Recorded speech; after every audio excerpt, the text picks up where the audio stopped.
Now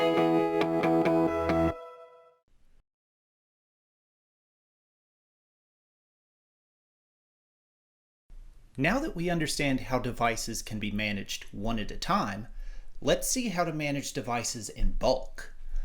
This task centers around a management spreadsheet, so before we get into the I/O device manager, let's see how this spreadsheet is populated.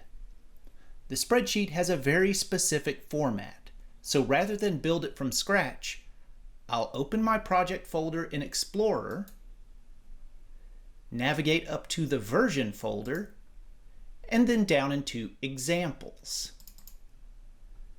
Here I have two example spreadsheets, exampleall.csv and example modbus TCP redundant.csv.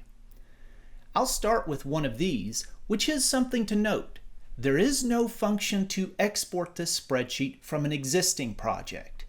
If you come to an existing project where the devices were added one at a time, you'll have to build the spreadsheet on your own from an example.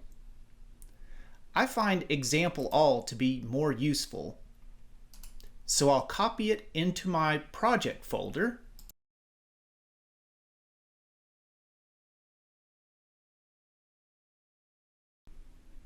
and give it a useful name.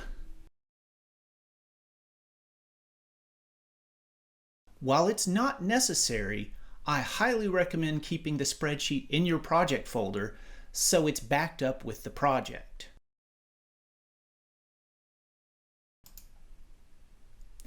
Inside the file, I have a number of examples that I'll use to base my new devices on. To start, I'll add a couple of blank rows after the header. The first column is the name of the profile for my device. This field must exactly match the name in Profile Editor, so you may want to have that open while you fill this out.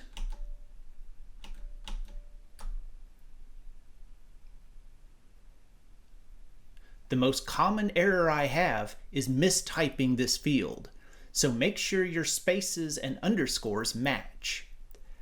I'll start with a PM8000 standard profile.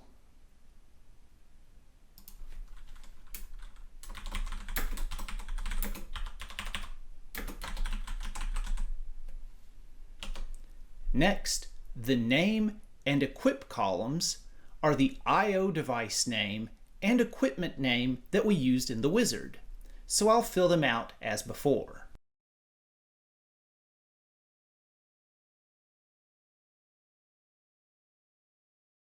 In between is the cluster name. We'll discuss the cluster more elsewhere, but for now, just know that the cluster comes from the Topology, Edit, Clusters tab in Studio. If you started with a blank project, it will be C1. Similarly, the primary I/O server was added with the default starter project. We'll discuss load balancing and redundancy later, so I'll just add the default I/O server 1.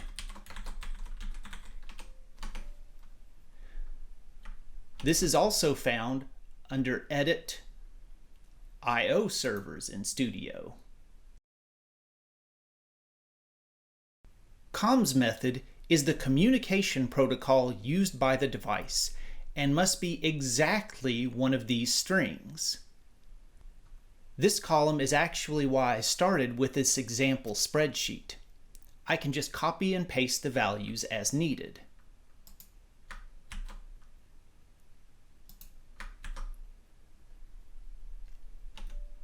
Primary IP address and primary equipment address are my Ethernet and serial addresses respectively. Since my ION device communicates over Ethernet, I can skip the equipment address, but note that Modbus TCP devices still require that serial address. If you don't know what it is for them, you can use 255.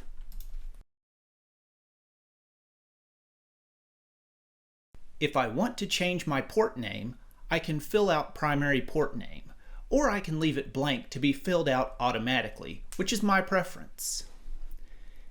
As I said, we'll discuss redundancy at a later date, and most of the rest of the fields are driver specific. Like the sub-profiles are used by composite devices,